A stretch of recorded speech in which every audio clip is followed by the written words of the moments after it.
नमस्कार, welcome back to my channel Sunita's hub. वादे के मुताबिक आ गई हूँ। विष्णु लांबा सर जी ने बोला था कि वो अपना इंटरव्यू देंगे। सर ने अपना कीमती वक्त निकाल के हमें इंटरव्यू दिया है। तो आज हम आए हैं श्री विष्णु लांबा सर जी का इंटरव्यू लेने के लिए, जो ट्री मैन ऑफ इंडिया है।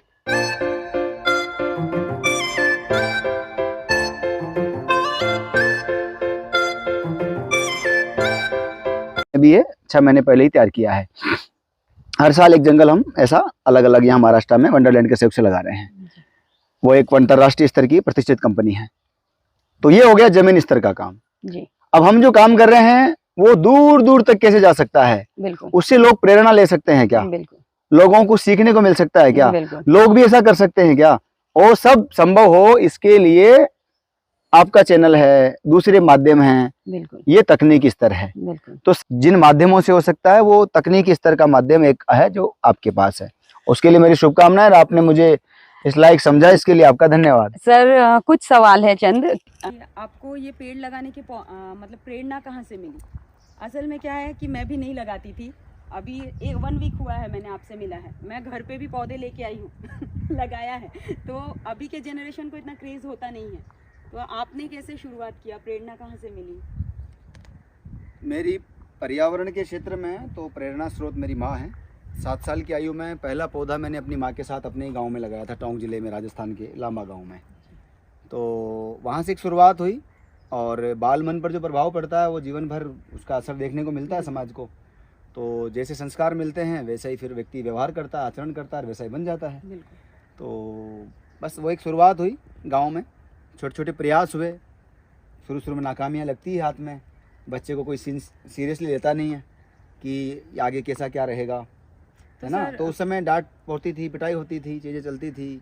गांव के पौधे चोर लाते थे तो पौधा चोर नाम पड़ गया गांव में कि पौधा चोर पौधा चोर। तो इस तरह का चलता रहा। बाद में धीरे धीरे एक थोड़ा मोटिवेशन, समाज में 4 ही लोग मिलते हैं आपको अच्छे। संघर्ष का जब समय आपका होता है तो वो अच्छे लोग 4 ही मिलते हैं। फिर वही एक दिन आगे जा कर के आपके आदर्श वही बन जाते हैं, है ना। तो इस तरह से कई लोग मुझे ध्यान है और उन लोगों का आशीर्वाद रहा और वो प्रेरणा वहाँ से शुरू हुई और आज आपके सामने। तो सर गवर्नमेंट कब से आपको ऑब्जर्व करना शुरू किए?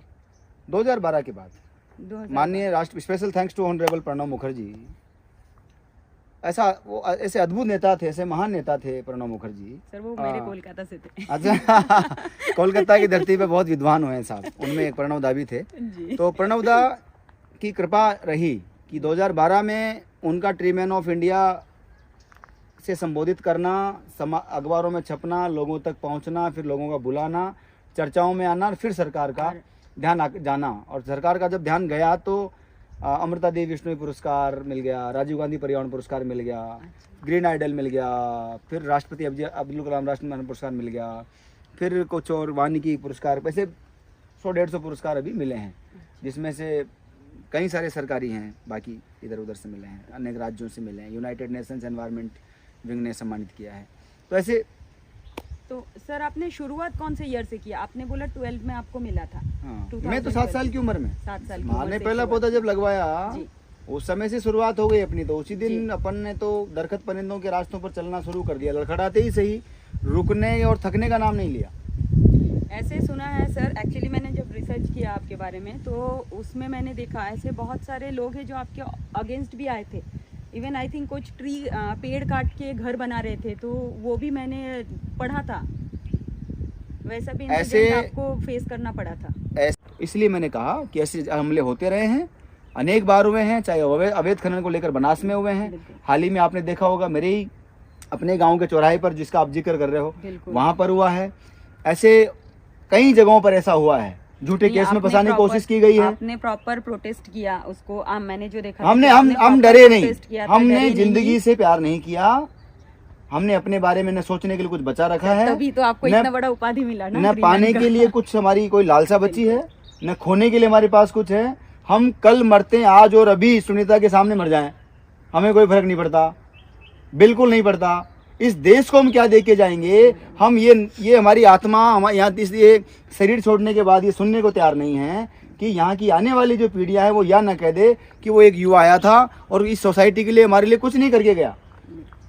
दुश्मन भी मजबूर हो जाए आपके काम से कि यार काम तो अच्छा किया उसने, व्यवहार का, स्वभाव का पता नहीं कैसा था, तो ये महत्वपूर्ण चीज़ है। सॉरी सर, महाराष्ट्र गवर्नमेंट ने आपको कब ये ज़मीन दी यहाँ पे जंगल लगाने के लिए?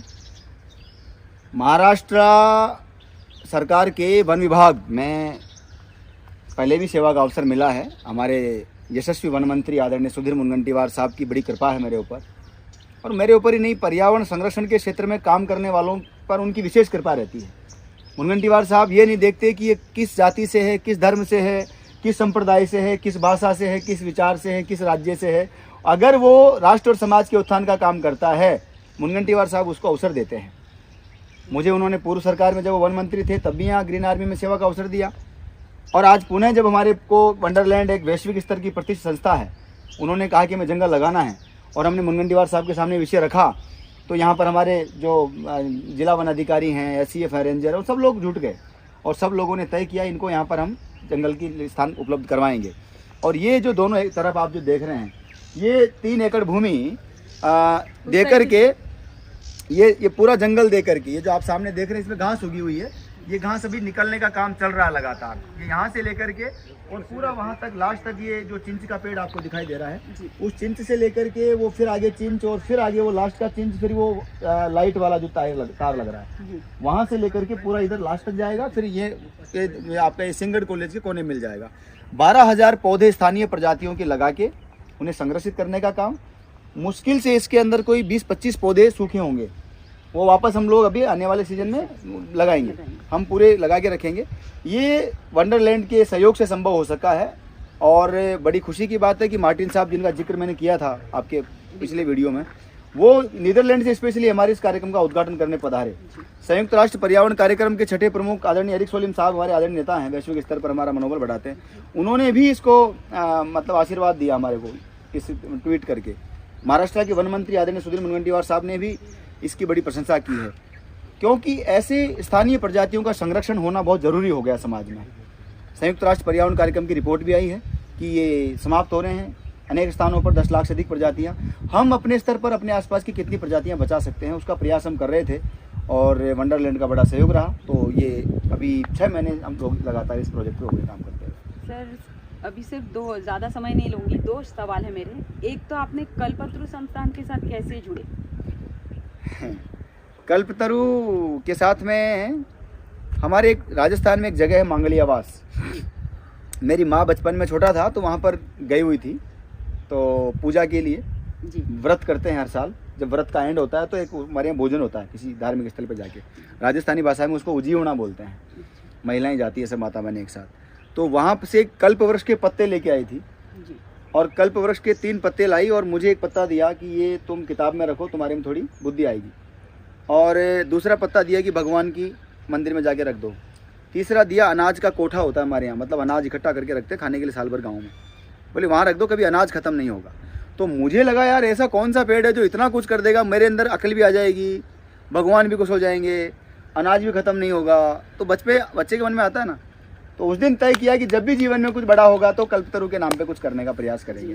तो एक शुरुआत छोटी सी हो गई हमारे माध्यम से, लेकिन फिर लोग जुड़ते चले गए और अभी मैं सिर्फ एक छोटा सा वॉलंटियर बन के कल्पतरु में काम करता हूँ और बाकी मेहनत असली करने वाले लोग दूसरे हैं, हमारे वॉलंटियर, वो लोग मेहनत करते हैं, मैं सिर्फ नाम मात्र का वॉलंटियर हूँ। सर, दूसरा सवाल ये है कि ये जो आप बोल रहे हैं ना विलुप्त हुए वाले जो सारे पेड़ है, ये सब आप कहाँ से लाते हैं? हमने अनेक स्थानों से, चंबल में लेके आए, दस्युओं में जहाँ पर मैं रहा था वहाँ से लेके आए, यहाँ से फॉरेस्ट से लेके आए, स्थानीय जो आसपास की नर्सरियाँ उनसे लेके आए। जो पौधा यहाँ उपलब्ध था यहाँ की प्रजातियों का वो लिया, जो यहाँ की प्रजाति का पौधा यहाँ उपलब्ध नहीं था और बाहर कहीं उपलब्ध था वहाँ से मंगवाया। अनेक स्थानों से मंगवाने के बाद में, अनेक नर्सरी से मंगवाने के बाद में, और यहाँ पर इनको संरक्षित करने का, लगाने का ये कार्य लगातार किया जा रहा है।